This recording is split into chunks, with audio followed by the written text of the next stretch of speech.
football season's coming up. Prognosticators are going to start. Prognosticators. Thank you. Yes. It's that Collierville High School education. Yeah, right there. that a boy. Prognosticators are going to start throwing out their predictions for awards, and obviously the biggest one in college football is the Heisman Trophy Award. It came out today, so I think some like betting action around it, like what who's gonna FanDuel. Was it FanDuel that put it out? Yep. Talk about that. Who did they put in there, and what do y'all think on Heisman Trophy candidates? Yeah, I'll run through it real quick. Caleb Williams at plus 500, Bo Nix plus 1,200, Michael Penix plus 1,200, Jordan Travis plus 1,200, Jaden Daniels plus 1,500, Sam Hartman plus 1,500, Drake May plus 1,500, Quinn Ewers plus 2,000, and Kyle McCord plus 2,000. Okay. Where's Shedeur Sanders at? Okay. I knew this beforehand. Great quarterback play in the Pac-12, brother. Yeah. Great quarterback play. Caleb Williams, Bo Nix, Michael Penix. Is Cam Rising coming back too? Or is that Cam Rising? You're going to get. Or no, he might have went in the draft. I don't know. I'm not sure. But you're going to be pretty damn deep at quarterback in the Pac-12, and people like to really trash that conference in a lot of ways. I thought they were better last year, and I think going into this year, it's going to be fantastic. And also, like, if you really want to throw a wild, Cam Rising's coming back. He is coming back. Yep. And if you even want to throw in a wild card, and bear with me when I say this, okay, bear with me. DJU's coming to the conference. He is. Oregon State. At least that's exciting. I don't know if he'll be any good. I think he will be. I think he'll be okay. I mean, he's big guy, big arm, decent legs. I mean, just didn't work out at Clemson. Although I think he had a better year last year. That's not saying much. Going from 0 to whatever they were at. But no, that's gonna be a decent conference. Just looking at the quarterback. Just at the quarterback. I mean, when you just look at the quarterbacks, I mean, they literally had the top three, right? I mean, Caleb Williams, Bo Nix, and Michael Penix, I think, were the top three. So Drew Pine at Arizona State might be all right. Jaden DeLora is pretty good at Arizona. Dante Moore is that 5-star at UCLA. I'm looking through these right now. Shedeur, of course, at Colorado. Yeah, there's one of my favorite quarterbacks in college, Cam Ward at Washington State. Yeah. I mean, they got quarterbacks. They got quarterbacks. Conference, man. Yeah, they'll definitely have offense in the Pac-12. But I mean, it clearly is reflected by the betting odds. But everyone knew this already. Caleb Williams is the odds-on favorite. It's hard to win to win Heisman. Hard to win two, though, brother. But you're absolutely right. To win back-to-back is extremely tough. Just because who you lose, who you bring back, voter fatigue, all that stuff. People having breakout years. He obviously loses Jordan Addison to the NFL, was a first-round pick of the Minnesota Vikings. So we'll see. But Caleb Williams is and should be easily labeled as the best player in college football going into next season. He's the odds-on favorite to win the Heisman. He's the odds-on favorite to go number one in the 2024 NFL draft, as I believe is almost a shoe-in at this point. So he is the best player in college football. Will he win it? Maybe, maybe not. Same thing we saw with Bryce Young. Could have easily made an argument for him to win it as well this year because he was still absurd. But they usually give someone else a chance to shine. You have to be really special to win back-to-back. Who's sort of your dark horse of these guys? Of this list? Yeah. Jordan Travis. Okay. I think Jordan Travis. I love what he's done at Florida State. And when you look at what Norvell has surrounded him with, and just the weapons that he got him, they got the 2 top tight ends in the transfer portal this year, Jaheim Bell from South Carolina, and I can't think of the other guy's name they got. Who else?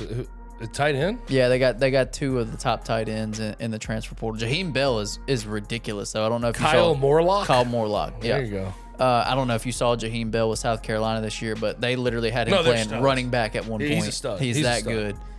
So I love Jordan Travis, and he has the rushing upside. He has the big arm. He plays in the high-powered offense with weapons. What's the receiver's name? I can't think of it. 6'7", Johnny. Oh, Johnny Wilson. Johnny Wilson. Yeah. A lot of people have him tabbed as a first-round pick for next year. I disagree. 6'7" wide receiver. I disagree. I don't think he's smooth. I think he's super clunky, but he did have a big year last year. But he can win some jump balls. I mean, he had a big year last year at Florida State. So Jordan Travis has weapons. He seems to have that it factor to me, like late in the game, you need a drive. He's had some of those games where he's made big plays and led the team down the field, and so I like Jordan Travis a lot. My guy's Michael Penix. Michael Penix. Roma Dunzee's a stud. I don't like I him. like Jalen McMillan. I think he can have a good senior year. I'm not a huge Michael Penix guy. Dude, but he had 4,600 yards last year. He did, no. And he can run a little bit. He can get out on some read option concepts. He threw for 31 touchdowns. Like, dude's got it all. Now, Washington's defense is going to have to step up. They have to win games because ultimately in the Heisman race, you have to win enough games. And he was 10-2 last year. He was still in the conversation. He was in there, but that would sort of be my outside pick. Just sort of looking at it though, Caleb Williams repeating. I kind of like that. I like that. I like my chances with Caleb Williams repeating. Yeah, like because he's just ridiculous. Yeah, and play in the Pac-12 with relatively weak defenses. Lincoln Riley's they're just gonna sling it everywhere. Every play. So and they give him opportunities to do whatever he wants to do. So it is the easy pick. And they're gonna be an 10-11 win team likely, right? So, I mean, but if Washington can get over top in the Pac-12, keep your eye out on Penix. And I heard. What do you think about him at the NFL level? He's 6'3", 215. Mid-round pick. Yeah. Fourth round pick. Unless he. Well, I think it's just mechanic related. What, you don't like lefty? No. It's not. No, it's just his. If you watch his mechanics, he's got a slow release and just. Yeah, I get. He's got to clean some stuff up, but. Yeah, I mean, he's got a good arm. I don't think he has an elite level arm. I think he has a solid arm. He's more of an intermediate passer than a straight deep shot, but. Yeah. I think he'll be a mid-round pick. He'll put up stats. Though. But same thing you're saying with Penix about the Pac-12. I mean, the ACC. It's really not as good this year, just on paper. You look at what Clemson has. Of course, they have talent, but Cade Klubnik, first year as a full-time starter, and he had his ups and downs, obviously, as a true freshman. North Carolina with Drake May. Yes, they have one of the best quarterbacks in college football. Dude. But he's so good. What do they have around them as far as the defense? Josh Downs is gone, too. Yeah, Josh Downs is gone. And then just defensively let them down so much last year. Drake May's so good. He's so good. I watched this dude. I watched him at the Holiday Bowl when I was in San Diego at the end of last year. Good Lord. Even in person, like, he's huge. He's a man. He's a big man.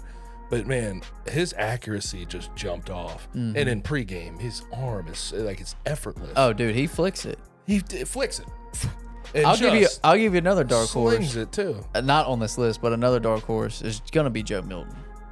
Okay. I can kind of get behind that. Because he looked good in the bowl game, so I'll give him that. What the system is, he's got the best arm in college football as far as just deep ball. I've never seen a guy throw a ball 7 rows into the stands and it looked prettier. He might have the best arm in football as far as just arm power, strength. See, but this is where I go with this. It's like how bad we were talking about him after the whole Michigan thing and him getting replaced by Hendon Hooker, and like people are talking about him turning it all around and being a first-round pick next year, and it's like, God dang. I will say he looks the part. He looked like a completely different player. If you go watch the Clemson game, the bowl game, what was it? What bowl was that? Orange Bowl? Yeah. If you go watch the Orange Bowl from this year versus the 2 starts he made at the beginning of the 2021 season, he did not look comfortable. He was flat-footed in the pocket. He wouldn't move. He was just a statue. And then you go look at that Clemson game, and he's just running around slinging it, and the dude can throw it 75 on a rope.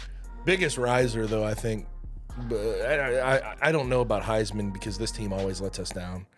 But I think Quinn Ewers is going to be one of the bigger risers headed into like NFL draft conversations. I agree. Just because the talent Xavier Worthy, Adonai Mitchell, they bring in from Georgia. The dude's going to be slinging it all over the yard with Sark, who's transgressions. We know.